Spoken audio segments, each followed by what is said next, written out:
welcoming back the core IMF team is always fun. Simply because they're such old pros at it, they know how to do it so well. They understand the genre inside and out. Editor Eddie Hamilton and I are constantly referring to Simon Pegg as the genre machine. He understands spy movies so well. He understands comedy and drama and pathos and tragedy and triumph all so well that he's a little bit of our secret weapon. Ving Rhames is the anchorman. You know, he's always been the ballast for the team, and he always brings a certain level of gravitas, and he does so in this movie like never before. Working with Tom, there is no ego. There's no pride of authorship. It's not about anyone's vision. It's all about instinct. It's all about emotion. It's all about serving the audience in whatever way we can and listening to them. We travel all around the world promoting these films, and each time we do, we make sure to stay in at least one of the countries, no matter how pressed for time we are, and sit and watch the movie with the audience. We always say it's not my film, it's not his film, it's everyone's film. We say this when we have supporting artists come and work in the background. We tell them, this is your movie, and you are all part of this, and it wouldn't exist without you. And we very much mean that. We very much mean that it belongs to everyone. It's always about story and character, no matter what. But we always start with some sort of action sequence or some sort of location, a concept for places we want to go, things we want to try as filmmakers, knowing full well that spectacle only matters for a moment. If you're not invested in the characters, if you're not invested in the story, you won't be invested in that sequence. And we know when we're watching it, no matter how much work we put into it, if we're not feeling it, you're not feeling it. And that really is the art of working on a Tom Cruise movie. You have to be thinking about, how does the audience feel watching the movie? And that really is Tom's superpower. He is able to be the audience both while he's making the movie and while he's watching it. And at the same time, he's always surprised by the result. At the beginning of every one of these, Tom will say to me, what do you want to do? And I'll say, what do you want to do? Tom said, I want to do a wing walking sequence. That's really what I want to do. He said, what do you want to do? I said, I want to do a submarine sequence. I had already planted the seeds for that in Dead Reckoning. And during both of those sequences, each of us turned to the other at one point and said, remember, this was your idea. You wanted this. You wanted this to happen. Because they turned out to be, without question, the most challenging sequences we had ever done. Mission Impossible is all about locations. And the philosophy of Mission Impossible is to transport an audience to a place they've never been, a place they may never be able to go. And we have taken audiences all over the world. We've taken them to Paris, to Vienna, to Rome. We've taken them to Abu Dhabi. And we wanted to take the audience someplace that not only they've never been, but a place that's extremely hard to get to and may not always be there. And that, of course, took us to the Arctic. And I really was concerned how punishing and how difficult the environment would be. And I was completely surprised to find it was one of the most beautiful places I've ever shot.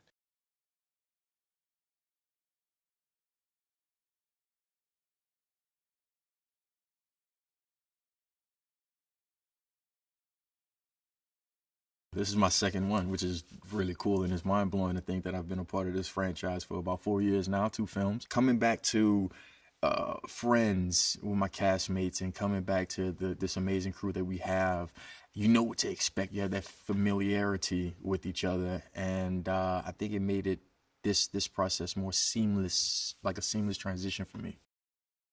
What I love the most about these Mission Impossible films are the skills that you get to acquire while doing it. I've learned everything from drifting, jumping out of airplanes, motocross, fights, weapon training, and everything. I think that's the best part about it, but also being able to travel to these different cool locations and experience these different cultures and meet new people. I feel like I've been all over the world these past couple of years.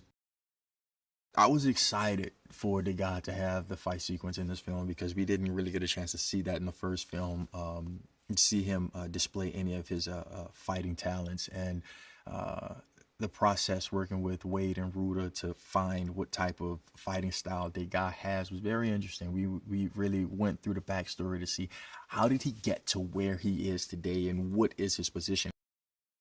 The training for it, I had to do a lot of conditioning because, as we all know, fight sequences, this doesn't just happen in one take, one time. No, you'll end up doing it all day, doing the same thing over and over and over. So I had to make sure that I was completely conditioned in order to withstand doing these fight sequences over a week long period that when this was shot. Tom Cruise has really encouraged me to do my own stunts. So anything that I can do on my own that makes sense, I'm like, let's freaking do it. I'm doing it. I'm all game. The audience can expect to be blown away from this sequence, and you will be holding your breath because this guy is underwater, and it's just something about it. When you watch it, it just makes you like tense up, clench up, and like. So when you see him going through in the submarine underwater and on the gimbal, it's just like, dude, get out! Like, just get out! I've been working with Tom McHugh for 6 years now, and to have those two guys as my mentor has like excelled my learning curve tremendously. They're always available. You can call on them at any time. I love to being around them. Learn from them by osmosis. It's incredible.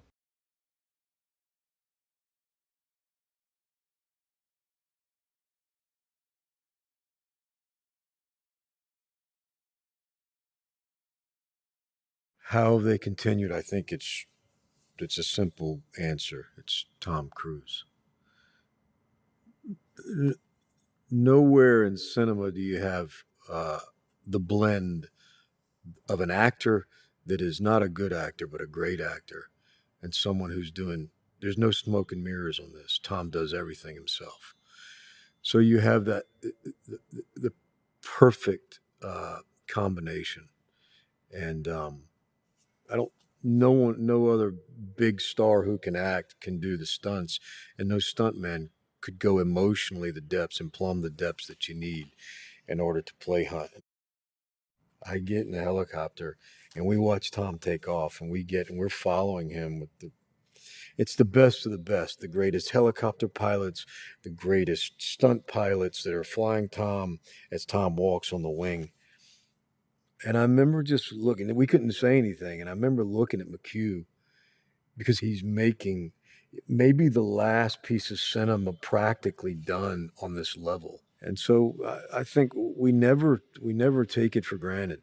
None of us, especially Tom and McHugh. The energy level is extraordinary on their part.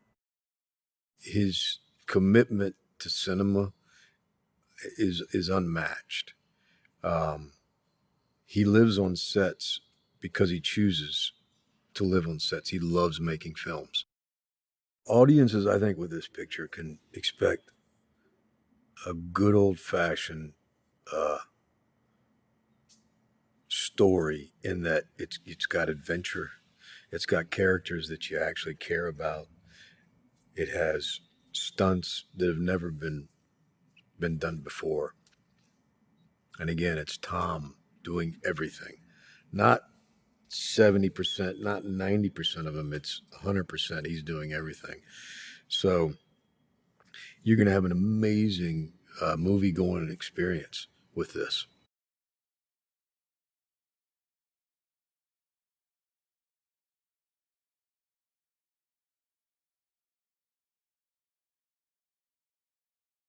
He sets the tone, of course, of the movie. Everyone who's involved in this movie is at the top of their game, you know, like everyone from the crew and everyone behind the camera.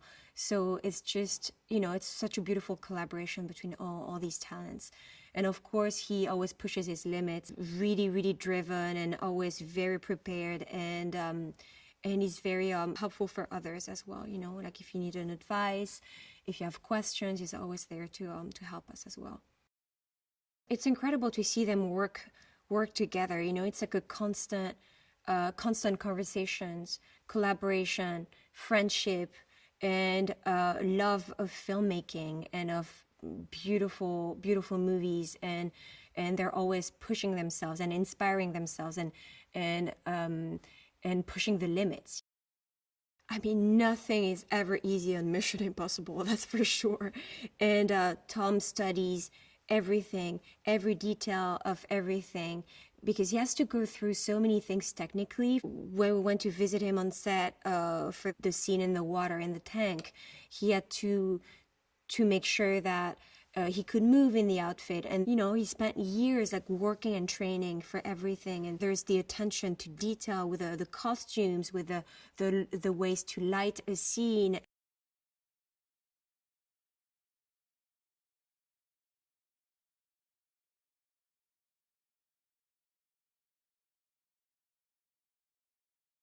Oh, I love playing Benji. Benji's fun because he's kind of, you know, obviously he started out as being, I guess, you know, he'd often get referred to as the kind of comic relief, which I was slightly blanched at because I feel like there's more to Benji than that. And I think that's become more apparent as the films have gone on. You know, he suffers the same kind of losses and fear and sadness that the other characters do. He just happens to approach life in a certain way. One of the most enjoyable things about being part of this franchise is getting to travel all around the world. You know, we've always been at pains to be in the places we say we're in, and make those places a character in the movie. So, yeah, we got to go to Cape Town on this one, which is an extraordinary sort of landscape and country, and then Svalbard in the Arctic Circle, which was my favorite location. I think Mission Impossible has always been about authenticity. I mean, you know, aside from the stunts being real, which we've always been at pains to do, you know, particularly for Tom to do the things he does, but also that authenticity extends to where we shoot it and how we shoot it. And McHugh is always keen to go to places and find the story in those places. Let the story be told to us by the places, and you can't do that unless you go to those places for real, which we do. So, you know, I've been all over the world with Mission Impossible, and it's been such an adventure for me. Having been on these films for 18 years, if I had Tom was going to jump into the mouth of a cloned T-Rex, I'd probably go, yeah. It doesn't surprise me anymore. If he said he was going to jump off the moon, I'd be like, okay. I think the audience can expect stuff they've never seen done for real before. Obviously, you know, digitally these days you can do pretty much anything, but there is a frisson of genuine tension, of genuine fear when you see something which has been done for real. And so everything that you see in this movie is generally speaking, it's done for real. And I think this will be just something that you've never seen in a submarine movie before. It can't be because it's never been done before. Tom and McHugh, they just get each other, you know, on a very fundamental level. They are two sides of a coin and make up a formidable team in that respect. McHugh has one of the most keen understandings of this kind of storytelling. And it will be the first to admit to you that he is constantly learning about how to tell these stories. He's so precise when it comes to telling stories. Like, there's no fat on what he does. There's no indulgence. It's about the most proficient and efficient way of getting information across and telling a story to an audience and making it exciting and dramatic and highlighting character. Another great thing about McHugh as a director is that he's always felt the weight of everything that's gone before as part of a continuing story and wanted to make sure that was felt. And so this film, retroactively, but no less brilliantly, ties everything together in a way that makes it feel like we were planning this from day one.